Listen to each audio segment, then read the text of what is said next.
बिस्मिल्लाहिर्रहमानिर्रहीम। मैं हूं नवी सती और आप देख रहे हैं हमारा प्रोग्राम। इस वक्त मेरे साथ मौजूद हैं आसिफ शफीक सती साहब, जो कि स्पेशली क्योंकि आज हम इस प्रोग्राम में बात करेंगे कि माजिद सती को जो दिन दिहाड़े जो है रावलपिंडी जुड़वा शहरों में जिस तरीके से बेदर्दी से कत्ल किया गया, ज़ाहिर है अब उस शहीद के बाद हम देख रहे हैं कि उसके जो बच्चे हैं छोटे छोटे वो इंसाफ के तलबगार हैं और इस पर बड़ी आवाज़ उठ रही है जुड़वा शहरों समेत अब पूरे पाकिस्तान। बल्कि एक इसमें ह्यूमन राइट्स से भी ज़ाहिर है बहुत सी इदारे इन्वॉल्व हो गए हैं कि ये इंसानी बुनियादी हुकूक के ख़िलाफ़ जिस तरीके से दिन दिहाड़े किसी का कत्ल करना, उसमें बहुत से चीज़ें सामने आ रही हैं, बहुत से नाम सामने आ रहे हैं। और हम ये देखा कि ज़ाहिर है कोई ऐसी चीज़, कुछ चीज़ें क्लैरिटी के साथ भी नज़र आ रही हैं, तो अब उस पर हम चाह रहे हैं कि बात भी की जाए और इस वक्त की जो ताज़ा तरीन सूरत है वो भी आपके सामने रखें कि माजिद सती को किस तरीके से कत्ल किया गया, इसमें इन्वॉल्व कौन है, अभी तक मुबैना तौर पर जो चीज़ें सामने आई हैं वो आपके सामने रखें।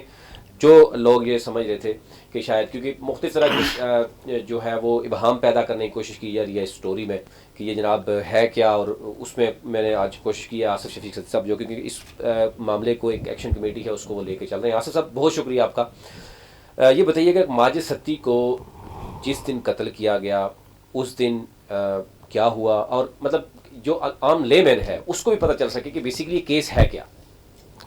बिस्मिल्लाहिर्रहमानिर्रहीम। थैंक यू नवीद भाई, आपने मुझे मदद किया। देखिए नवीद भाई, ये जिस दिन माजिद सती शहीद का मर्डर हुआ उस दिन वहाँ पे एक कंस्ट्रक्शन कर रहे हैं, वहाँ पे उनके चचा हैं और वो कोई दो उनके पार्टनर है, प्लाजा बना रहे हैं, वहाँ पे बैठे हुए थे। एक साहब आए, उन्होंने बुलवाया, बाहर आए, वो गाड़ी में बैठे और उस गाड़ी में पीछे से पहले एक बाइक वाले ने टक्कर मारी गाड़ी को। वो जैसे ही नीचे उतरे तो फिर दूसरी बाइक थी और दूसरी बाइक पे बैठे हुए दो लोगों में से एक ड्राइव कर रहा था और एक ने फिर पिस्टल निकाला और माजिद सती को के ऊपर फायरिंग कर दी और ऑन द स्पॉट माजिद सती की डेथ हो गई। अभी माजिद सती तो शहीद हो गया, उसके बाद जब इन्वेस्टिगेशन शुरू हुई तो बड़ी क्लियरली चीज़ें, जियो फेंसिंग भी की गई और बहुत सारी चीज़ें की गई। फिर ऑन द स्पॉट एक बंदा किसी और ज़मरे में अरेस्ट हुआ न्यूटाउन थाने में किसी और सिलसिले में, तो उसने वहाँ पे इंकशाफ किया कि मैं ऑन द स्पॉट उस इंसिडेंट भी मौजूद था। और वो जो एक पर्सन मौके पे था, पुलिस ने उनसे उनकी शनाख्त करवाई तो उन्होंने कहा कि हाँ इस शख्स को मैंने देखा है वहाँ पे।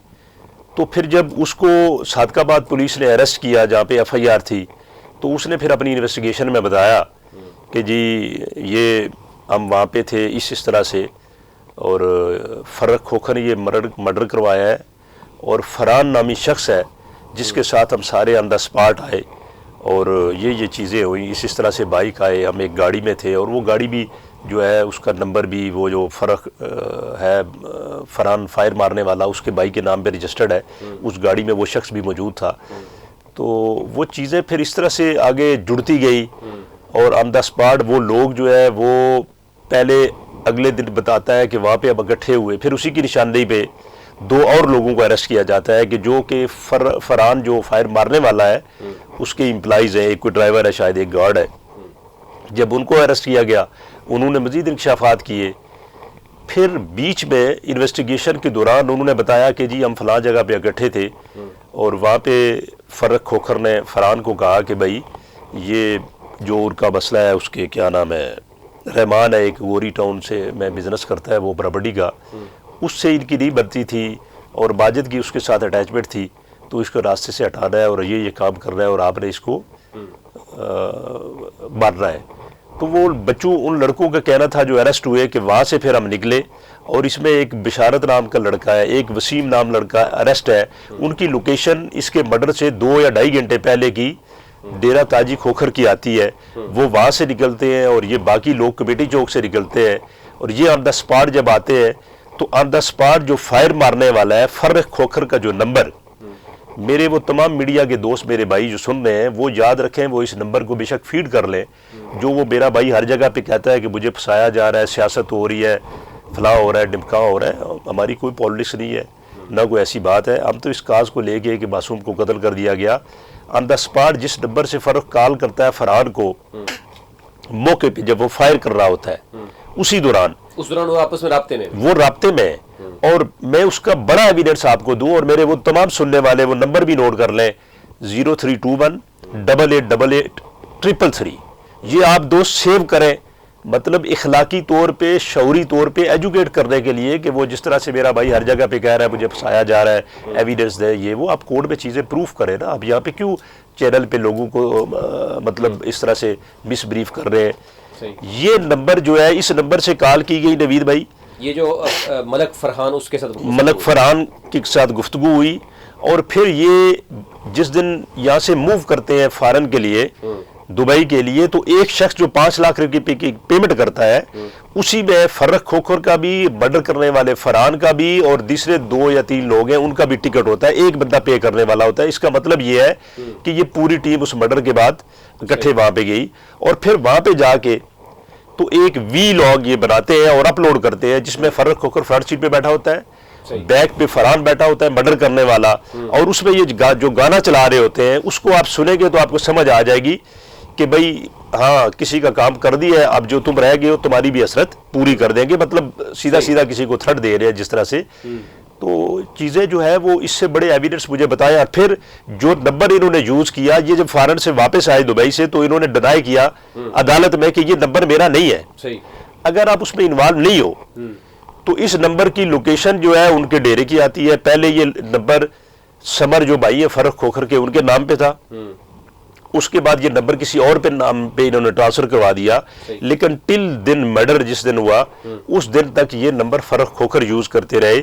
फिर ये पुलिस ने अपनी इन्वेस्टिगेशन में 2 बैंक में, एफबीआर में इसकी तस्दीक करवाई कि उन्होंने वहां पे नंबर दिया हुआ है पर्सनली कि ये मेरा नंबर है। और ये जब फॉरेन से वापस आते हैं तो तब एप्लीकेशन देते हैं कि ये नंबर मेरे इस्तेमाल में नहीं है, वो इसलिए कि इनको पता लग गया कि ये नंबर रेस हो गया। सारी चीज़ें होने के बाद अदालत जमानत किस तरह देती है? यानी अगर वो ये समझ रहे, एक तरफ ज़रा वो बयान दे रहे हैं मुख्तलिफ मीडिया में कि जी मुझे फंसाया जा रहा है, सियासत हो रही है, मेरे साथ ये हो रहा है, वो हो रहा है, लेकिन जो आप चीज़ जिससे बता रहे हैं और ये चीज़ें अगर पुलिस और बाकी इदारे बिल्कुल ट्रेस कर चुके हैं, तो फिर अदालत में क्या ये पेश की जा चुकी हैं? अदालत अभी तक इस पर खामोश क्यों है? देखिए नवीद भाई, आप जानते हैं ना कि हमारे मुल्क का जो सिस्टम है वो इतना मफलूज है कि उसको स्ट्रेंथन करना ज़रा मुश्किल है, ख्वाह वो जुडिशनरी हो। लेकिन हम चूँकि अदालत का फैसला है वो हमने कंसीडर किया। 109 में जज का इस्तकाक है कि वो बेल ले सकता है, एडिशनल सेशन जज। ठीक है। तो उन्होंने बेल ली, लेकिन उन्होंने कंसीडर किया चीज़ों को, यानी उन्होंने अपने फैसले में ये लिखा कि ये एक टेलीफोन नंबर है जो फर्रख खोखर डिनाई कर रहा है कि ये मेरा नंबर नहीं है, लेकिन पुलिस इन्वेस्टिगेशन में साबित हुआ कि ये नंबर इनके इस्तेमाल में है। मतलब जो ऑर्डर किए उन्होंने, एक बेल तो हो गई, लेकिन ऑर्डर में 2, 3, 4 चीज़ें ऐसी हैं कि मैं आपको कॉपी प्रोवाइड करूंगा जिसमें जज ये कंसीडर करती है कि जनाब ये चीज़ें जो है वो प्रूव हो चुकी हैं। सही। और अब क्या है, अब क्या जो जिनके पर इस वक्त मौजूद है, जिस तरीके से आप बता रहे हैं कि मलक फरहान या फर्रख खोखर किधर हैं और क्या इस वक्त केस कहाँ पहुँचा है, ताज़ा तरीन सूरत हाल क्या है? देखें नवीद भाई, ताज़ा तरीन सूरत हाल ये है कि अदालत ने जब से बेल ली, अब हमारा स्टैंड ये है कि जो फायर मारने वाला फॉरेन में बैठा हुआ है उसको इंटरपोल के ज़रिए पाकिस्तान लाया जाए, उसको अरेस्ट किया जाए, पूरी प्रॉपर तरीके से इन्वेस्टिगेशन की जाए। और जो कानूनी तौर पे अभी अब कैंसलेशन भी इंशाल्लाह ताला बहुत जल्द मूव करने जा रहे हैं, हाई कोर्ट में चैलेंज करेंगे इस बेल को भी। और जो चीज़ें अभी हम एक्सपोज नहीं करना चाह रहे थे, जो हमने सिर्फ अदालती जंग लड़नी थी, लेकिन ये मेरे भाई ने बाहर आके ना मुख्तलिफ चीज़ें, आपने देखा होगा कि वो मदई जो है हाजी अरशद साहब, कोई अरशद और है, उसका वालिद कोई और है। हाँ शायद कोई 1-2 एफआईआर हूँ, कोई कारोबारी आदमी है मैं नहीं कह सकता, लेकिन 2, 3, 4 एफआईआर मैंने पढ़ी, उन्होंने कोर्ट में वहाँ पे पेश की गई, ये अरशद सत्ती के खिलाफ है। तो वो एफआईआर अरशद का वालिद ही कोई और है, वो अरशद ही कोई और है। मतलब ये दोस्त दान, ये जो बदमाशी स्टाइल है ना, हम इसके लिए एक यूनिटी हम इकट्ठे होके, ताकि ये माफिया इसी तरह करते हैं कि लोगों का मर्डर करवाते हैं और फिर प्रेशर बिल्डअप करते हैं, और प्रेशर बिल्डअप करके और बधाई जो है वो ग्राउंड हो जाते हैं और ये लोग बाइज्जत तौर पे बरी हो जाते हैं। अब इसलिए भरपूर तरीके से कैंपेन लॉन्च कर रहे हैं।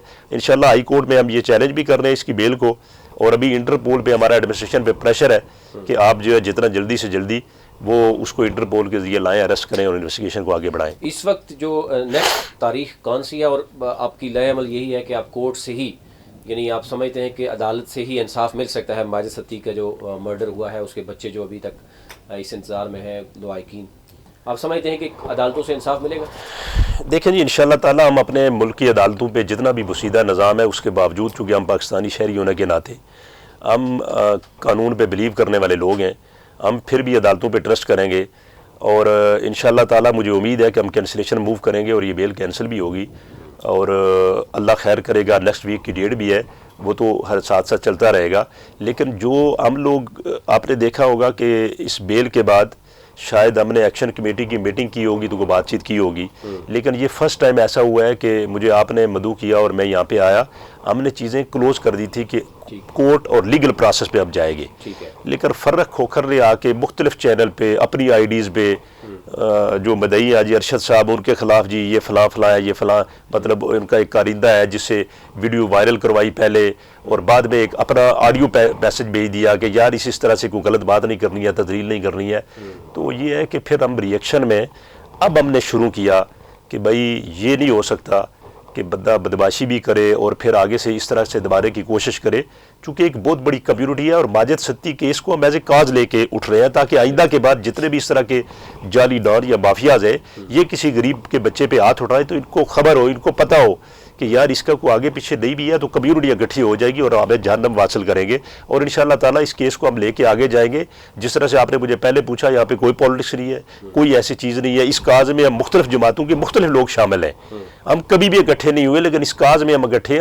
हमारी कोई पॉलिटिक्स नहीं है, हमारी पॉलिटिक्स डूब जाए भाई कोई फ़र्क नहीं पड़ता, लेकिन इस काज को लेके अब आगे चलेंगे। चाहे माजिद सत्ती शहीद तो बेचारा, उसके मासूम बच्चे तरस रहे हैं, उसकी बूढ़ी माँ उसको याद करके बार बार रो रही है, लेकिन आइंदा किसी माँ का बेटा माजिद सत्ती ना बने। इसलिए आप और मीडिया के तमाम दोस्तों से भी मेरी रिक्वेस्ट होगी कि आप इस काज में हमारा साथ दें।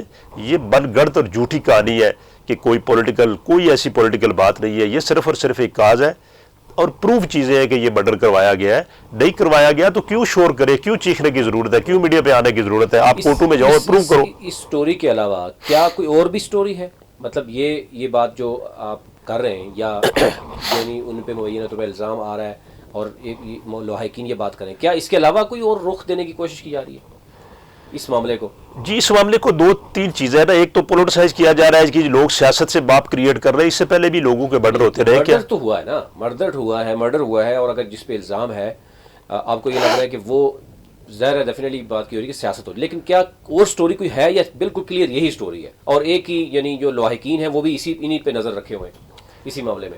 देखें जी, लवाहिकीन के सामने जब जो अरेस्ट लोग हैं वो उसके चचा के सामने, ठीक है, या उसके भाई के सामने वो इकरार करते हैं कि हमने ये काम किया, वो तो मुजरिम है, चले पुलिस ने प्रेशराइज किया, उन्होंने कर दिया। लेकिन बाद में जियो फेंसिंग में जब चीज़ें प्रूव हुई, फर्क खोखर का नंबर आ गया, ऑन द स्पॉट वो कॉल कर रहा है, फिर ये भी प्रूव हो गया कि वो एक बंदा पेमेंट कर रहा है और वो चार जो है लोग वो फ्लाई कर रहे हैं, ये भी प्रूव हो गया। फिर वी लॉग बनता है वहाँ पे जाके और अपलोड होता है और उसमें मर्डर करने वाला पीछे बैठा होता है। तो वो फिर फैमिली ने, हमने नहीं किया ये, जब फैमिली ने किया और हम इसमें इन्वॉल्व हुए, हमने वेरिफिकेशन की। हम इस तरह से नहीं पढ़ते, बिल्कुल सही, लेकिन हम इसको एज ए काज लेके निकले। मर्डर इससे पहले भी होते रहे, ये मनगढ़ंत कहानी है, कोई पॉलिटिक्स नहीं है, कोई हमारा क्या लेना देना है फर्क खोखर से, हम क्यों उसको पॉलिटिक्स करेंगे। बहुत शुक्रिया ख्वातीन हज़रात। इसमें अगर हम देखें तो ये जुड़वा शहरों में एक बहुत बड़ा वाक़या हुआ है, और इसमें ज़रा दिन दिहाड़े इस तरह किसी भी बिजनेसमैन का इस तरह मर्डर होना और उसके बाद फिर ये सूरत होना, अब इसमें ज़ाहिर एक बहुत बड़ा ये इम्तिहान होगा हमारी अदलिया पे भी कि आवाम जो है वो अगर कानून हाथ में लेते हैं तो डेफिनेटली ये एक जो है वो गलत बात है। तो ये एक्सपेक्टेशन दोनों तरफ से होनी चाहिए। एक तरफ ये अगर कहा जा रहा है कि जनाब पोलिटिसाइज़ किया जा रहा है और हम इन्वॉल्व नहीं हैं, और उनको भी चाहिए कि कोर्ट में आए, लेट द कोर्ट डिसाइड, और अदालत की जो है वो तमाम तर कार्रवाई को दोनों तरफ से फेस करना चाहिए।